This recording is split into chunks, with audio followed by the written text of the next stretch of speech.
waalidkaas ayaa maxaa rabaa maanta inay ka sheegaan وعلى روحي مانتا ماشي كمالكم المهودة أي ماني كسب للجوغان أو إلاليا تاسنا آلي وفي عنها مركو عن سوروين أمريكان وبيلسون إيو هولا وعينا نوعا حبيبونا يبان أنا لكو وإسرائيل إتجاه سكول معنا سكولان لنا عيالكينا إيو هذا meesha saaro oo fideeda qiyaato waqto meesha maana la joogno faraxsanahay exercise meesha qaatay tank meesha qaadano hadii kuna inaan la diidiin saaro waxaan thank you ugu baaqay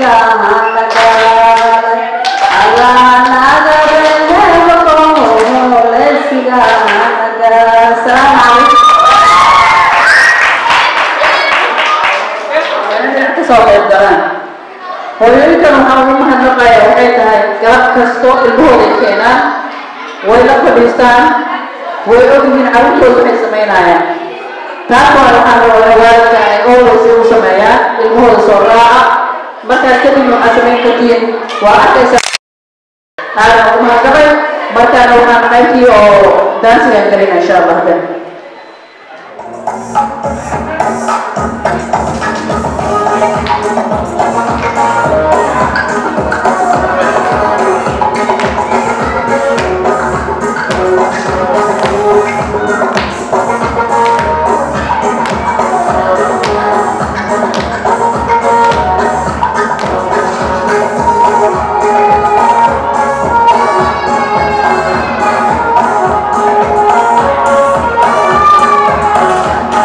Hello.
thank you to everybody that's out here today, and thanks to the fans.